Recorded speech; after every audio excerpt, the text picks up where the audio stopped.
Hello, dear Dhamma friends. Teruvan Sarnai and Triple J bless you to all of you. I am Bhante Pesala from Lagunuru Kanda Forest Monastery from Sri Lanka in the North Central Province. It's a pleasure to meet you all and to talk to you about and discuss the Dhamma, the noble teachings of the Buddha. Uh, Today, after the talk, I will be happy to answer any of your questions. And before we begin the talk, let's invite all the devas to join with us. Samanta Chakravalesu Atra Gachantu Devata Saddhammang Munirajasya Sunanto Saggamokkadang Dhammasavana Kalo Ayang Badanta Dhammasavana Kalo Ayang Badanta Dhammasavana Kalo Ayang Badanta. And also, let's pay our homage to the Samma Sambuddha. Namo tassa bhagavato arahato samma sambuddhassa. Namo tassa bhagavato arahato samma sambuddhassa. Namo tassa bhagavato arahato samma sambuddhassa. Okay, dear Dhamma friends, today also I am going to discuss with you very important and valuable sutra. So today our sutta is sutta number 86. It is in the Anguttara Nikaya, chapter number 6, sutta number 86. The name of the sutta is Āvaraṇa Sutta.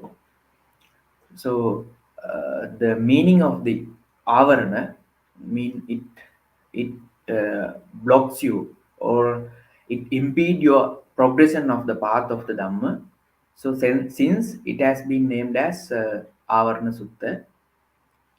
So in this sutta, Buddha talking about 6 factors. When we are having this kind of 6 factors in our lives, it will hinder our progression of the path. And when one in this latter part it explains when we don't have when we can avoid these factors, then we can progress the path easily. So let's begin to the first one. It's said in Pali, Chahi Bhikkave Dhamme Samannagato Santopi Saddhammang Ababbo Niyamang Okkamitu Kusalesu Dhammesu Sammattanti. It's very important here that to understand this term, this sentence in the Pali. Uh, Even when a follower hears the clear true teachings of the Dhamma, he's trying to, by meditating, by doing bhavana, when he tries to practice Dhamma, he cannot gain any kind of results in the path of the Dhamma because of these 6 qualities, 6 features. So Katame Chai, what 6?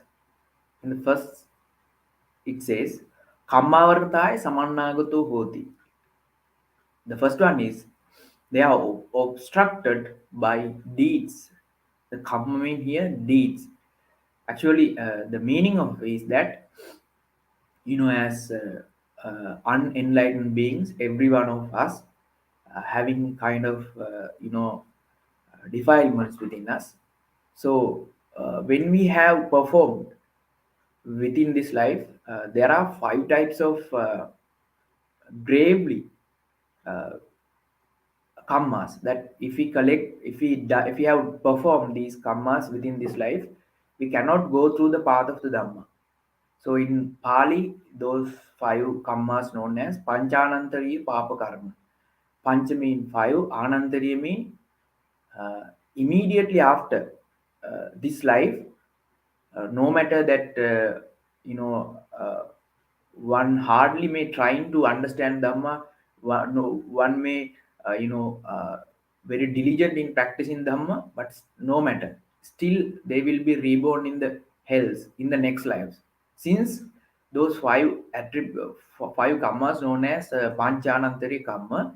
The first one it says matricide. Matricide means if one kills him or his own mother, then he will not getting any chance to progress towards the Dhamma. So that is first one. And the second one it says patricide. If one kills him or his own mother, he won't able to go through the path of the Dhamma. And the third one, if one kills an arahant or the enlightened being, he is not able to progress towards the path. And the fourth one, uh, if one wounding a Buddha, then he will not be able to go through the path. And the fifth one, if one perform schism, or if one just divide the sangha, by just slandering, one divide the sangha, then also it's a huge uh, kramit, intense karma. So he won't be able to perform through the path of Dhamma. So that's what here mean in the first factor. Kammavaranatai samannagatu hoti. They are obstructed by deeds. So, for an example, in the Pali Canon, you may have heard the term called Ajasatta, King Ajasatta. King Ajasatta, he is the one uh, who patronizes the first convocation of the Dhamma. After the our great teachers passing away after 3 months, all the enlightened beings discussed, and they conducted a convocation. In order to uh, properly arrange this Dhamma as a Pali canon. So after that convocation only we get this discipline and Sutta and Abhidhamma, all these three baskets gathered together after this convocation. So the chief patronizer of this convocation is this King Ajasatta. So he has done a immense Dhammadana, but still he was unable to perform, unable to gain any kind of results in this Dhamma. Immediately after, his life, he reborn in the hell. That is because he had killed his own father, King Bimbisara. If you go through and for your reference, I'll tell you the Sutta. Samanya Pala Sutta in the Digha Nikaya. You just go through the Sutta and you may find that he's very wise, he's very intelligent. He's asking questions from the Buddha, and when you go through those questions, you can understand that he's so much intelligent, so much wise.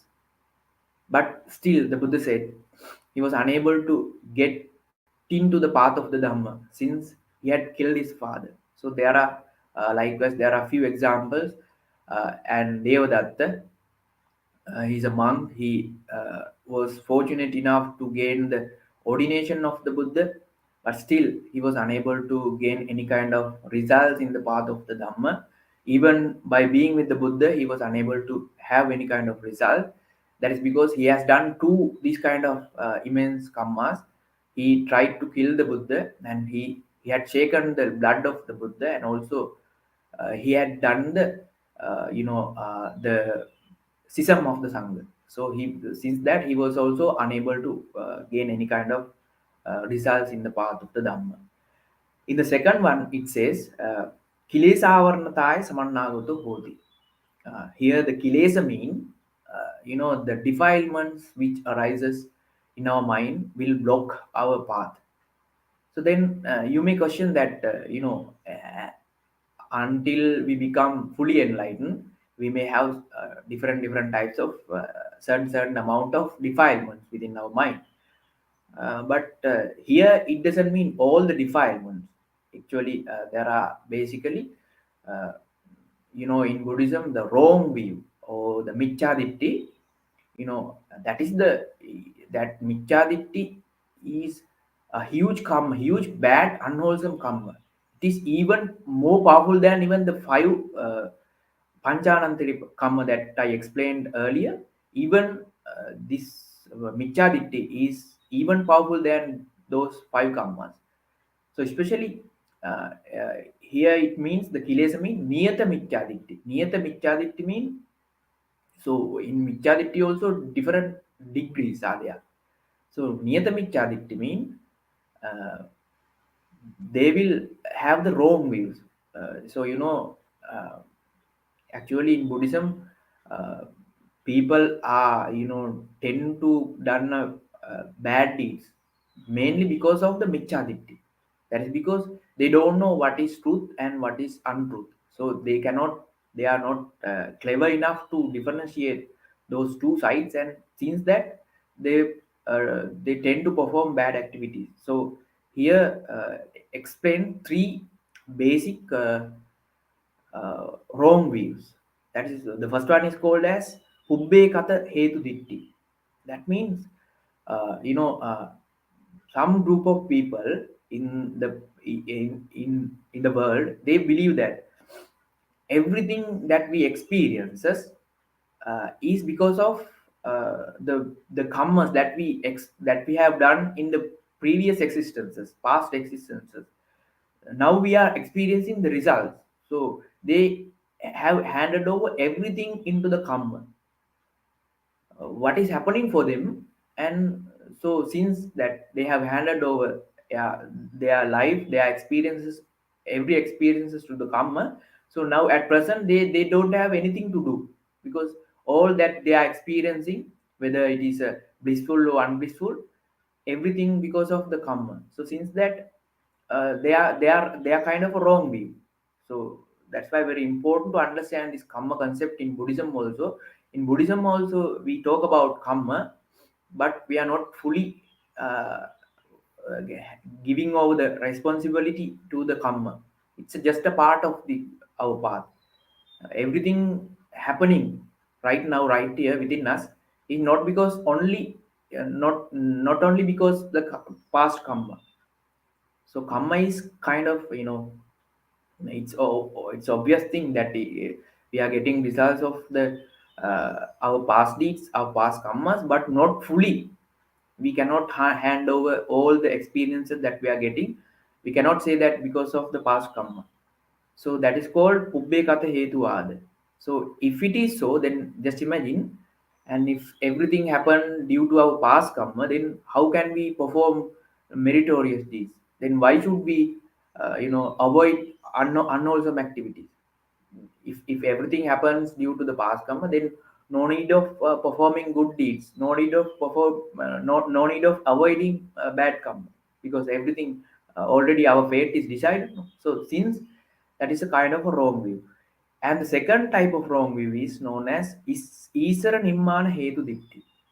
And the people who believe creation, and even Buddha's time, group of people, they uh, thought a great Brahma is the one who has created this world, and everything happened, everything experienced by the beings, by the sentient beings, are because of these creators. So then, if the creators created this everything, then we cannot do anything, because all that we are experiencing already decided. Our fates already decided by the creator.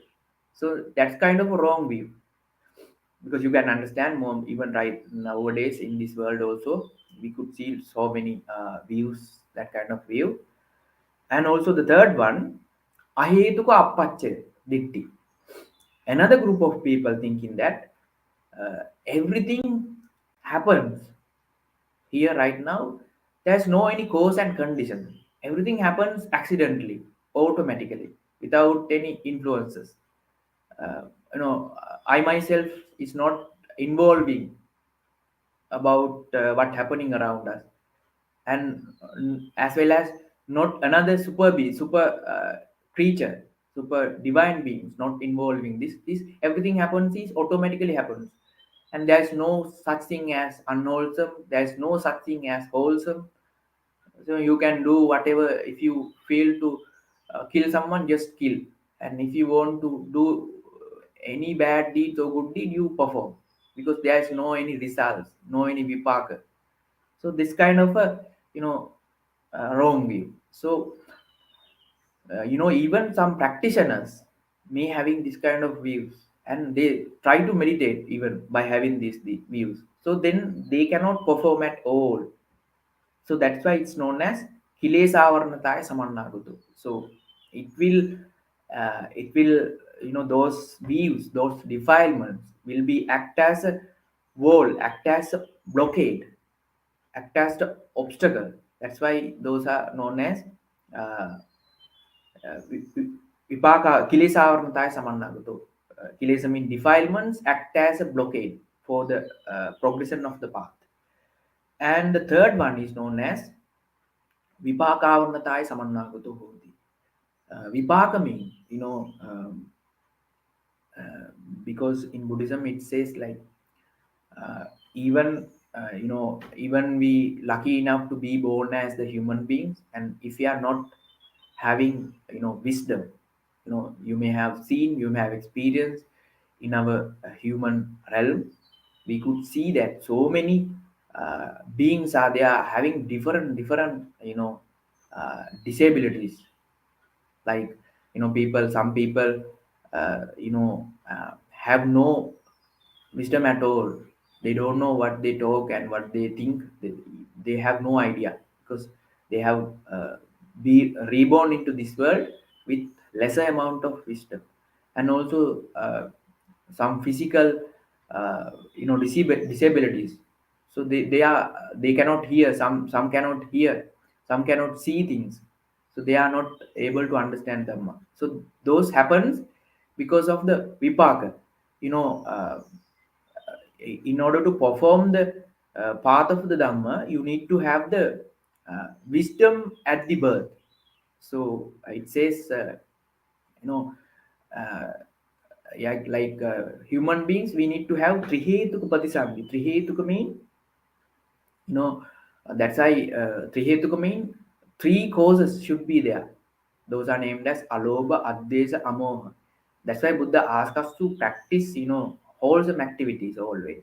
When you are perform wholesome activities by giving dana and so on, at that time our mind is filled with aloba. Aloba mean, uh, non-greediness, and adosa mean the mindset without hatred, and also amoha mean it doesn't, that mindset doesn't have any kind of uh, ignorance. So when we perform that kind of activities, it will give us the comfortable rebirth.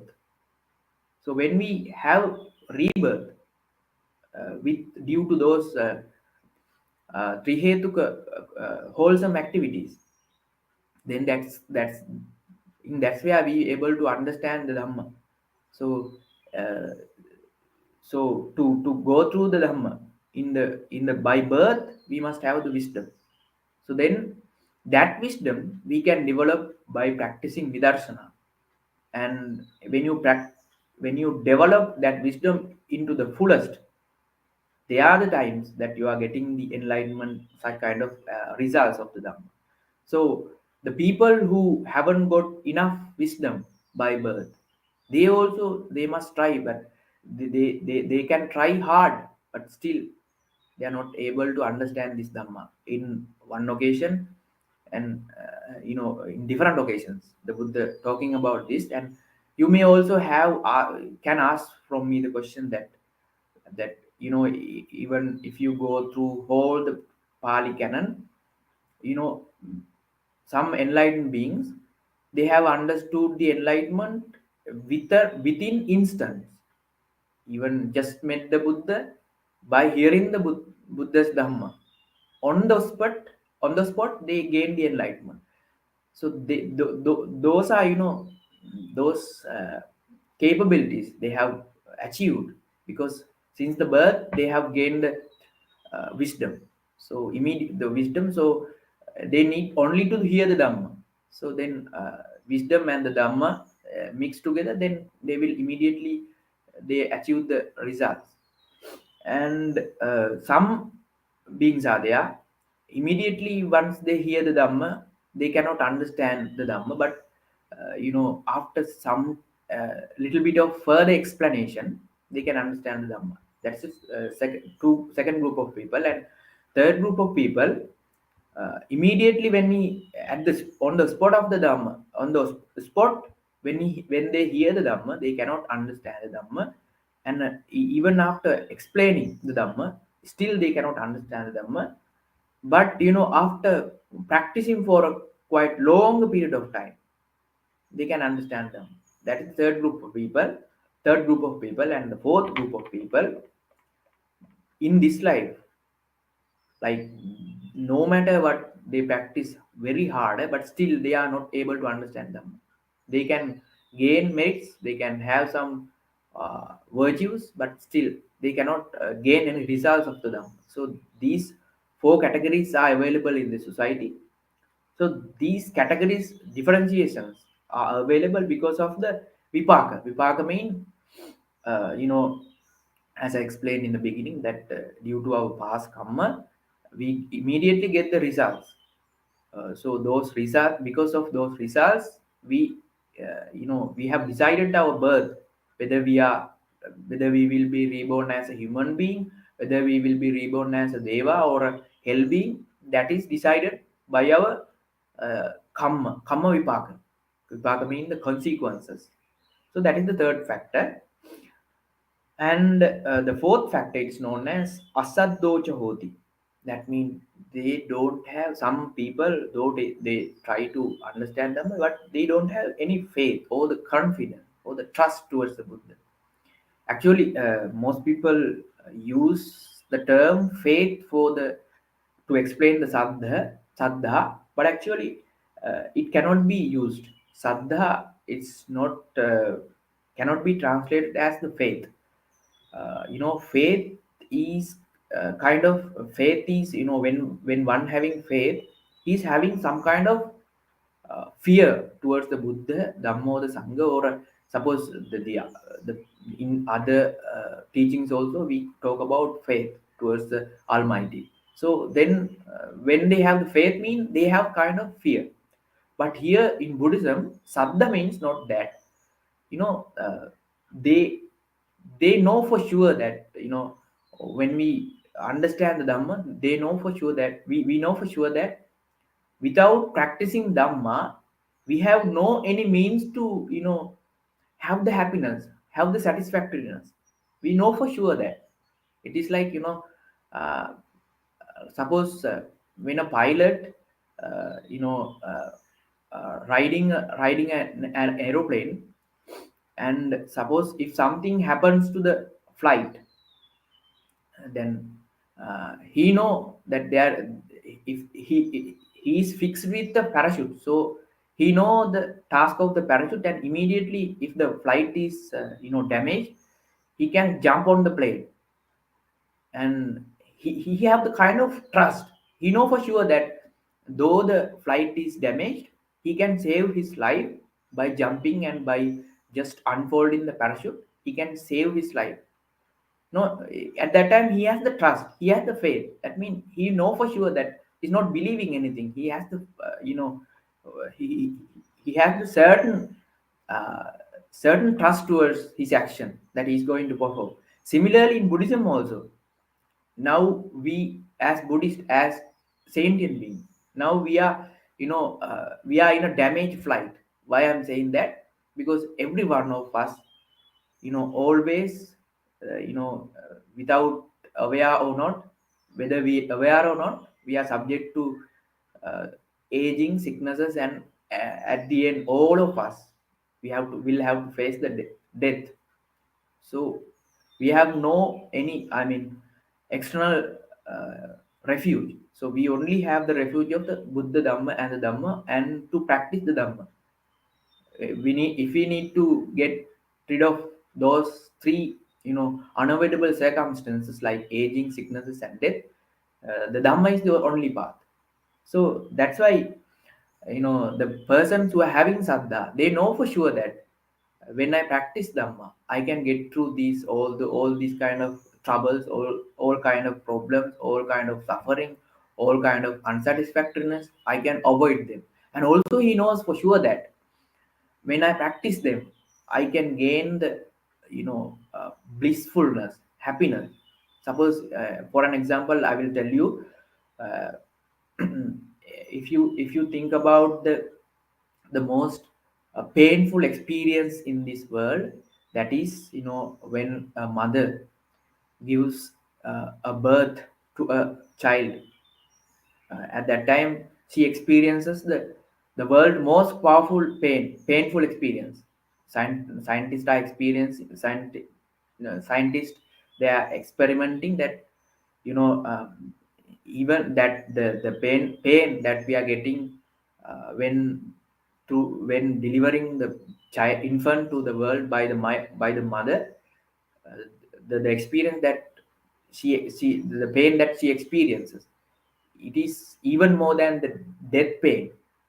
Scientists are, yet to prove, and so that most scientists also believe that that is true, because it's a huge pain. But still, when you go and ask a mother, mm, I mean, they can bear that pain, because they have the love towards the child. So then it means that mother possess loving kindness, universal benevolence or metta, and kindness, compassion towards her only child. So that kindness, that compassion, brings her ability, so she can bear that pain. So similarly, when we practice kind of mindfulness, and when you practice vipassana and metta, compassion, then our mind, get filled with happiness. At that time, we can bear all the pains, all the sufferings that we experience through our body as well as in our mind. So that is one example that, when we have the saddha towards the Buddha, we know for sure that, for any kind of painful experience we can bear by practicing Dhamma. So, in Satipatthana, if you go through, in commentaries also, there are some huge experiences. Even at the moment of die, the monks who have practiced Satipatthana well, even in the deathbed, by experiencing tremendous amount of pain, they have done the Vipassana, even when experiencing the tremendous amount of pain, and they become enlightened at the end of the life. So that is the ability, that is the, powerfulness of the Dhamma. So people who know Dhamma, they know that exactly that, we have nothing else, Dhamma, Buddha, Dhamma, and Sangha. And that's why the Buddha said in some sutta, Atta Deepa Bhikkhave Virata, Atta Sarana, Ananya Sarana. Disciples, you do not have any kind of refuge except yourself. Dhamma Deepa, Dhamma Sarana, Ananya Sarana. You don't have any kind of refuge except this Dhamma. And you don't have any refuge.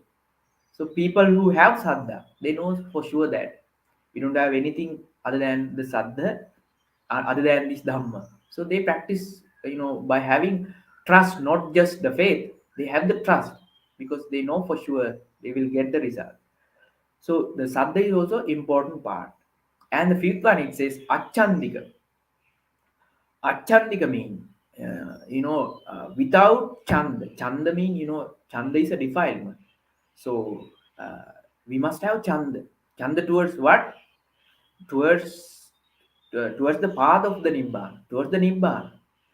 So then immediately one may ask from me, Bhante, how can you say that? Because Buddha asked us to eradicate the Chanda. Chanda is defilement. But here it means, to gain enlightenment, we must have Chanda. So it is like this, the most solid, the most uh, solid material in the world, I think nowadays known as, diamond. And if one wants to cut diamond, there is nothing else, no any material, no any substance in this world. So to cut diamond, the industrialists use diamond, same diamond to cut the diamond, because other materials, they are, brittle. than the diamond. So they use diamond. So similarly, the most powerful bondage is the chanda or the desire. So to remove desire, we use desire. So that is kind of thing. So we need to have some kind of chanda towards nibbana. That means when we know, if we know that we are suffering, then we need to have some kind of relief. So we need to we need to fully realize the nibbana. So we need to have kind of a chanda towards nibbana. That is not unwholesome. So we need to have that kind of chanda. And people who doesn't have those chanda, they cannot go through the dhamma. And finally, the sixth one, it says duppanya. We don't have enough wisdom to understand dhamma. We cannot gain any results of the dhamma. Here, the wisdom means not the education that we are getting through different kind of subjects.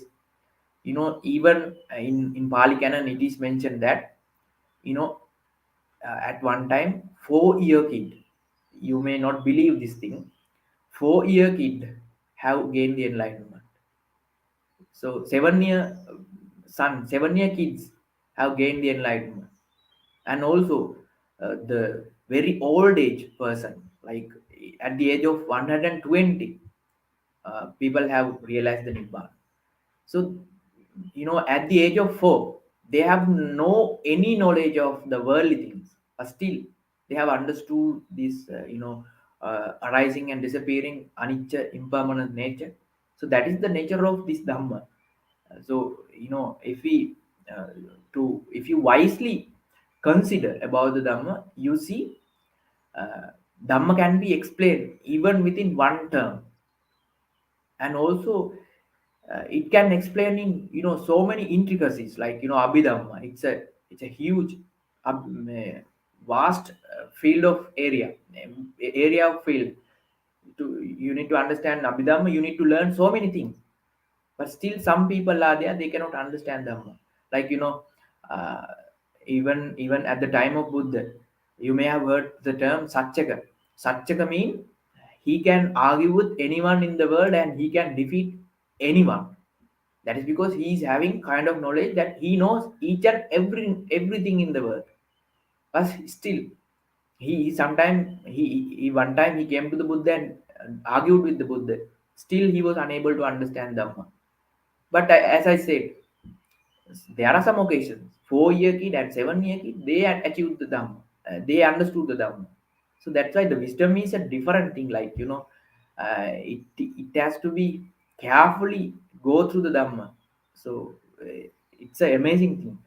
So when one possesses these 6 features in his life, he cannot uh, understand Dhamma. Even when he hear the true Dhamma from the true teacher, even the Buddha, he cannot understand Dhamma. So then the latter part the sutta says, when one can, when one can, when one doesn't have these 6 features, they can understand Dhamma. And suppose, as I said in the first, if they haven't done those panchanantariya papa karma, that means the 5 types of immense karmas, so they can understand Dhamma. And uh, you know uh, they have not defilements in their mind, wrong views, so they can understand Dhamma. They have not done, in the past lives, they have they have received a fortunate birth as a human being with kind of wisdom in physical materialistic thing. They can understand them. Suppose it says, like, the third factor, uh, suppose you may have a good human life, but you don't have anything to eat, you don't have anywhere to stay. Then how can you perform your dhamma? Because when you are at hunger, you cannot think of the dhamma. So you need to, in order to subdue, in order to overcome your hunger, you need to have the food. To have the food, you must be, you must be you must have done the dana in the previous lives. That's why, as bhikkhus, those are necessities. It is applicable even for the lay people also. And saddha, or the trust, must be having. And we must have kind of interest, chanda, towards the nibbana. And also we must have kind of wisdom. So that's why the Buddha asked us to even for any followers just to sile patittaya. We should practice five basic observances, uh, five precepts. So when we are practicing five precepts, it means it avoids, it provides you no chance of committing those immense bad karma, because you have no chance to kill even a single animal. So how can come killing of mother and father? You are not allowed. I mean, you are not getting any chance of doing that kind. That's why we practice sila and practice, then we will get the chance of practicing samadhi and also the panya. So with that, sutra ends, and I would like to answer any of your questions.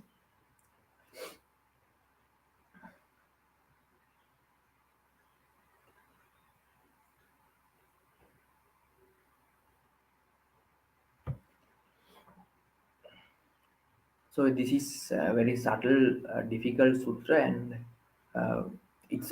I welcome all of you to ask any questions. Bhante, how would you advise a person how to overcome or lessen the consequences vipaka or bad karma? What is the best way? Uh, so if we have, there are all the karmas, all the vipakas, all the consequences we cannot completely avoid.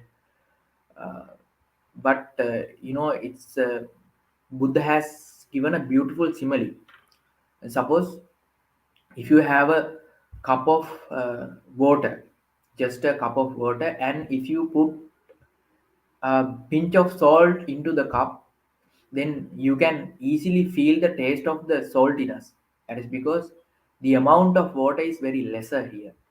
But if you put same pinch of salt into a huge basket of water, you cannot feel the taste of the saltiness.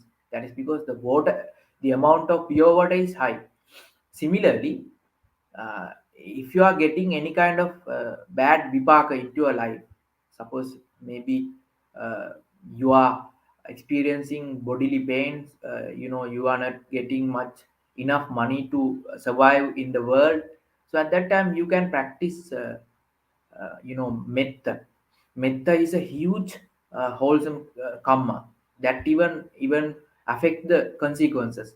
Like in one occasion, that's why if you increase the amount of wholesome activities in your life, that means, uh, as the example that I have given, you increase the amount of the pure water, pure thing in your life, then you have no chance of uh, having that vipaka. That means the vipaka is coming, but your background is so much powerful, you're so much wholesome, so you are not having, you are not letting that consequences or the vipaka to come and disturb to you. And the metta karma, and by practicing metta, even a instant, it will brings you much merit. The Buddha said, one disciple is there in the morning time, he offers dana with hundreds of baskets to the sangha, and in the noon of the day he offers hundred of basket to the sangha, and also in the evening of the time, evening, also he offered hundred of things to the sangha. Physically he offered so many danas to the sangha, daily he continues that. But there's another one, he practices an instant. It says the instance mean, uh, suppose when we smell the flower, to feel that smell, we we consume very little bit lesser amount of time. That kind of a time, that much of a time, if one practices method in the morning and in the noon as well as in the evening, three times, very three instances, he is the one who is getting more merit than that person who is practicing dana, as I explained in the beginning, earlier. I mean, by giving hundreds of baskets to the sangha, he's collecting more dana. So that's why the the the powerful way of practicing collecting merits is not the body, not the verbal, but the mind. If you, in your mind, if you practice loving kindness, that kind of bhavana, it will give you much merit. I'm not saying that you don't need to perform physical wholesome activities like sila and dana and things like that. You have to practice, but to avoid bad karma, it's the best way of practicing the mental karma or the mano karma. Mano karma is the most powerful. Hope I answered the question.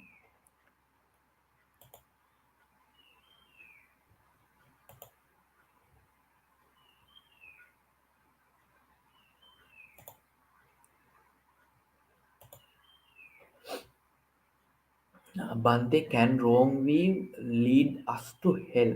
Uh, Actually, the wrong view is the most powerful. It says in the Dhamma that persons who possess wrong view, they will,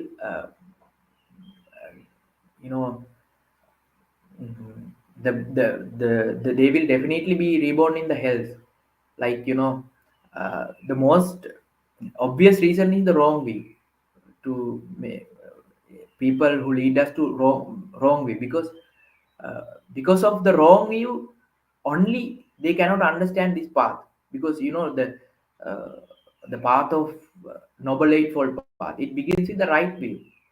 When one have right view only, that he know for sure that there is a there's a person in the world like the Buddha, there's a thing called Dhamma, there's a thing called Sangha, there's a thing called suffering. We need to avoid this suffering. If we need to avoid this suffering, we need to practice this Dhamma, this path. When one having right view only, that they have kind of knowledge. Otherwise, without that right view, all other people having wrong view. But in wrong view also, that there are the degrees are there. So as I said, not all the wrong viewers leading to the hell, but as I explained in the sutta, the uh, three immense wrong views like Pubbe Katha Heduvada, that means people think that everything happened because of the past karma, and we don't need to do anything because of the past karma. Everything have our fate already decided. We do not need to do anything. So that's a wrong view. That will lead him to the bad destination. As well as if one thinks that everything is created by a creator, then that kind of a wrong view. That means he rejects completely the karma. I mean, the causes and effects. That's the wrong view. And also, the third one, uh, ahetuk appacche, mean everything happen, everything experience, everything happening in around us, in within us, and as well as around us, is happening without any reason, causeless and conditionless. So automatically, accidentally, everything happens. That is also kind of a wrong view. Mm, those three weavers definitely they will lead to the hell, but I cannot sure, we cannot for sure say that every wrong weavers go to the hell. But the people who believe karma, at the wrong view can be at any time. You can adjust that. But someone luckily hear the Dhamma, and if he can think Dhamma wisely, when one understand them, immediately he can uh, deviate from that wrong way. So since that, he has the chance of eradicating that wrong view. But with compared to that five types of karma, uh, when you perform at least one of that immense papa karma, anantari papa karma, you cannot avoid them. But luckily, this wrong view can be avoided. That's why we need to have the kalyana mitta. Kalyana mitta always, showing us the way in order to how to dispel the wrong views. So, as well as as I explained, you need to have with the Kalyan methods, and in that way you can avoid the wrong view. And we cannot say for sure that all the wrong viewers are leading to the hell. Yeah, we cannot say that.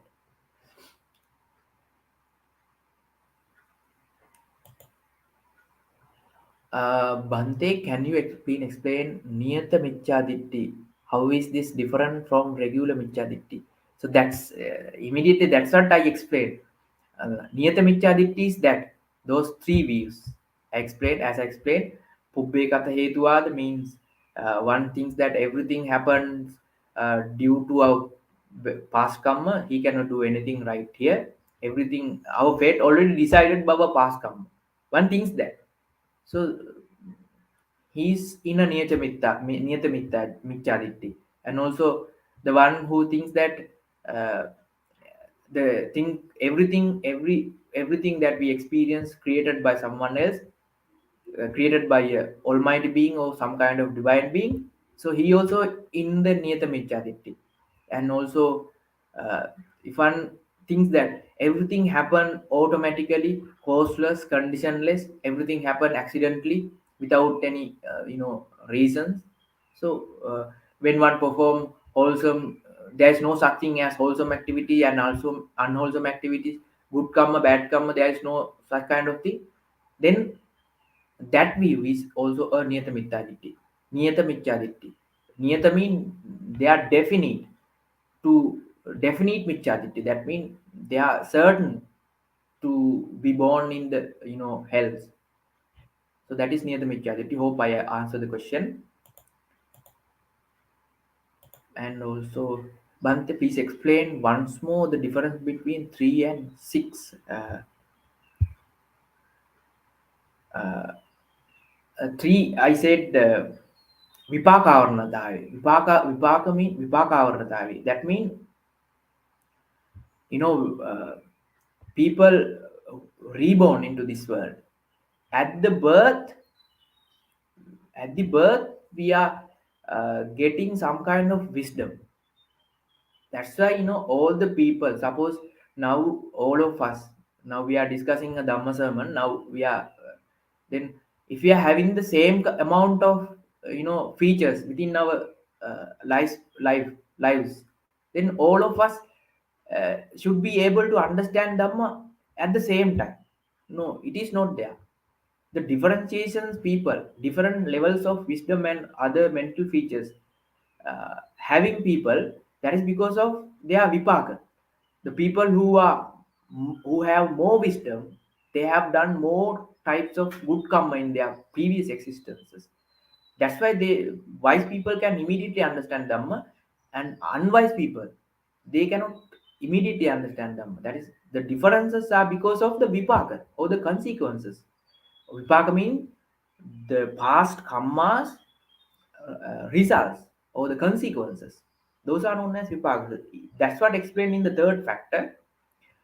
In the sixth factor, it explains about the wisdom. Duppanya means uh, people, uh, the that wisdom.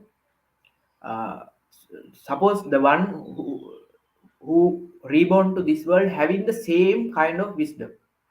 Just imagine that wisdom he is not developing. He's not developing.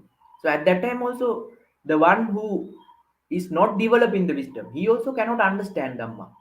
So that's what explained in the sixth factor. The Duppanya or the one without wisdom, he cannot understand Dhamma. The one who practicing wisdom, he can understand the Dhamma. So that is the sixth and third factor. Hope I answer your question.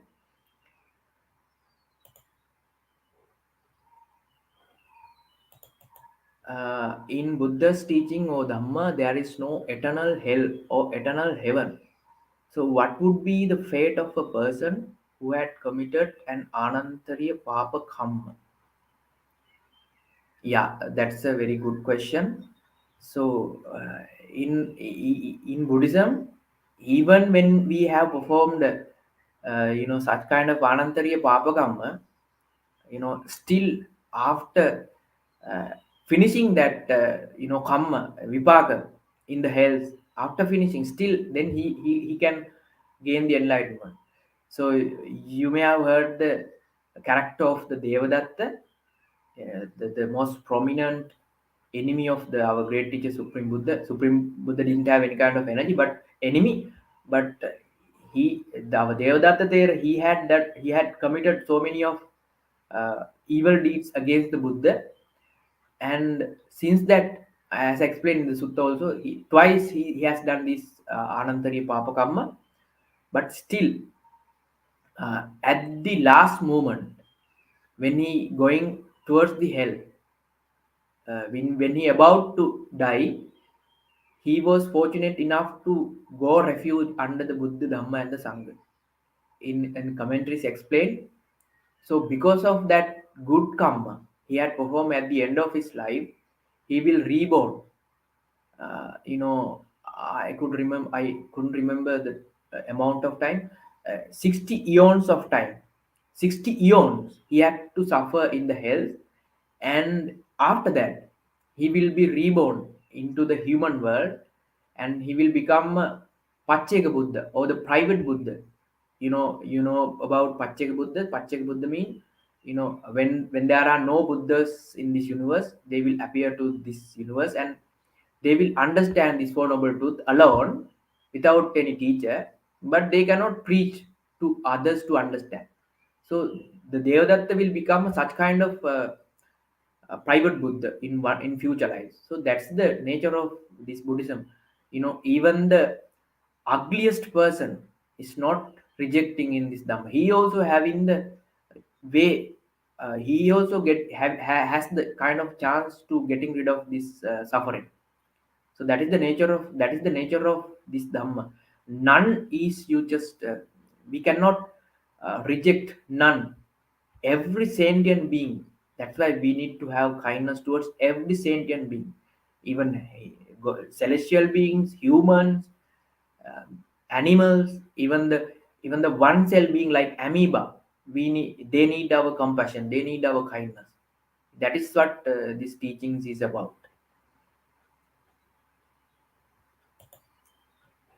Bhante, can unwholesome speech or action be partly a result of vipaka?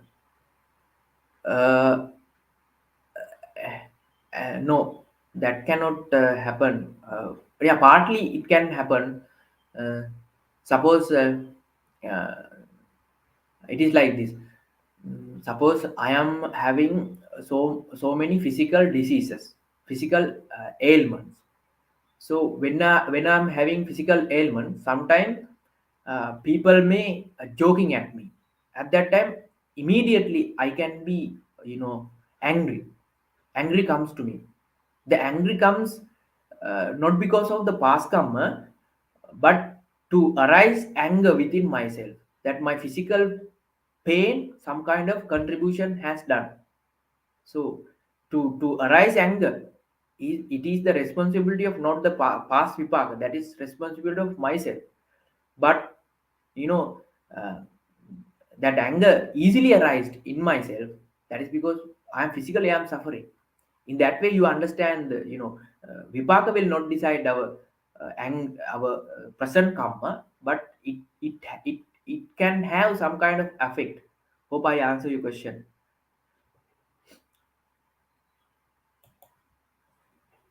Dear Bhante, how would you advise a lay practitioner practice during regular daily activities to advance efficiently in the path, in Sati Sampajanya? It should be metta or something else. Uh,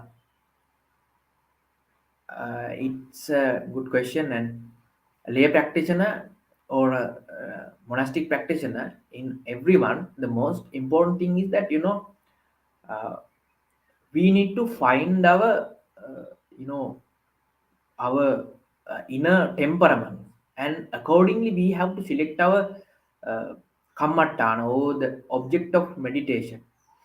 And that means, suppose if I am a uh, angry person always, then I need to practice metta.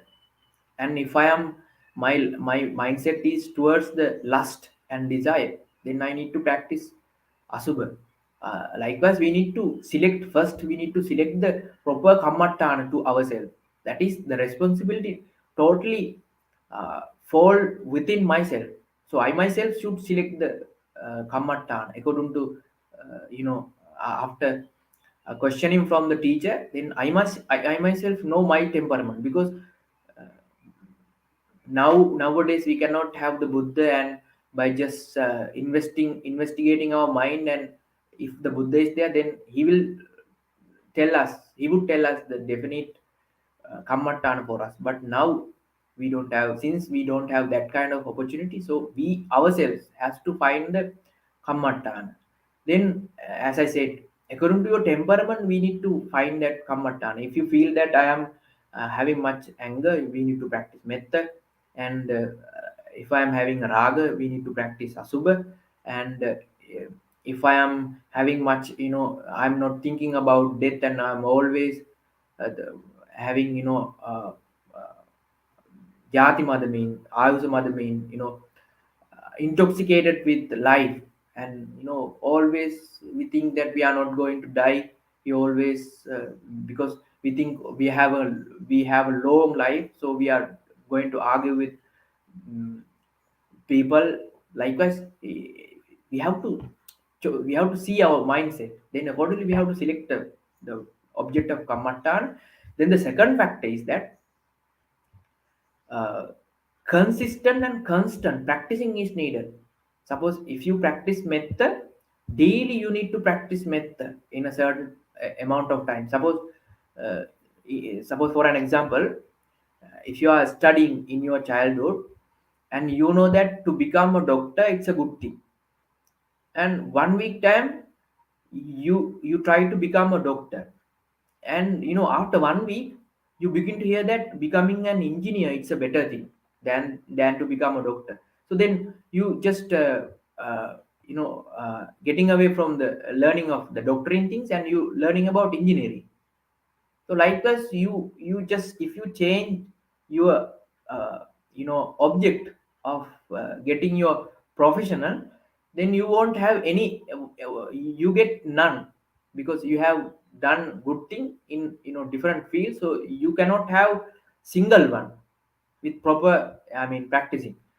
So similarly, if you change your kammatana in different ways, different kammattanas, then you won't be able to perform through the path properly. But if you have chosen one particular kammattan according to your mindset, according to your inner temperament, then if you practice daily, continually, constantly, and consistently, then it will gradually enhance your path.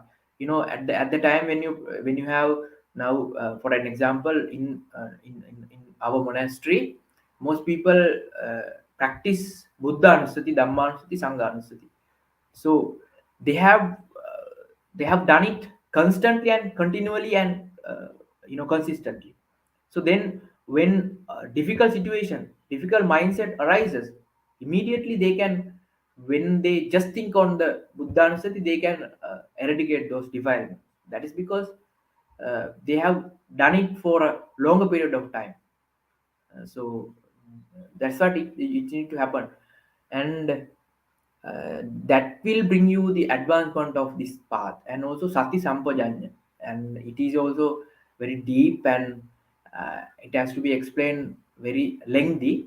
Sati and sampajanya is the most important thing that uh, so first of all, as I said, we need to understand Dhamma. Then all things that we are doing, even we perform sila, that is to bring us the sati. The main purpose of practicing sila is to bring us the sati. So uh, when we have that, initial stages like sati and sampajanya, then we can practice dhamma. And when one, suppose when we are having anger, we need to have the practice method. At that time also we are having sati. We don't need to differently practice sati. But uh, when we have the sati, we know for sure that our mindset is now dealing with anger. No, then I have to do with to subdue the anger, I have to do metta. Now when one have the sati, he know that what to do.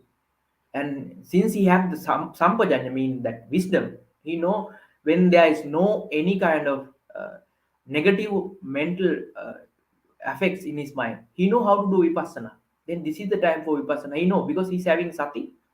So likewise, sati sampajanya is a deep lengthy thing has to be discussed. We will discuss in the different uh, Dhamma talk, and so it doesn't matter that you can practice any kind of metta, karuna, and vipassana every time, even when you doing dana, even when you doing see when you practicing sila, at that time also you can practice this sati sampajan.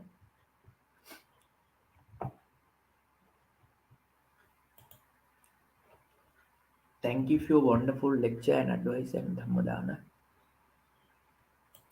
Okay, thank you for everyone also asking these kind of valuable questions. So with that, we have come to the conclusion of our Dhamma talk, and uh, so now we have come to the end of the program. Let's do Anumodana. First of all, I would like to do Anumodana to my teachers. I would like to remind their names, especially Man Kadol Sudassana Thera and Man Kadol Nandaratana Thera, and also Venerable Kotmali Kumar Kasapa Thera. And also, I would like to remind Venerable Bhante Sudasso and Ayasoma and all the residents of the Empty Cloud Monastery, as well as all those participated in the Dhamma talk in person as well as online, and all sentient beings who needs to have these kind of merits. May they all be blessed with these merits and be blessed with infinite triple gem, noble triple gem bliss qualities. And also, I would like to share all these merits with all devas. Ettavataja ammehi sampadang punya sampadang Sabbe deva anumodantu sabba sampatti siddhya sabbe satta anumodantu sabba sampatti siddhya sabbe bhuta anumodantu sabba sampatti siddhya. May all the beings be well and be happy. I am now blessing all of you with infinite triple gems as well as all the blessings.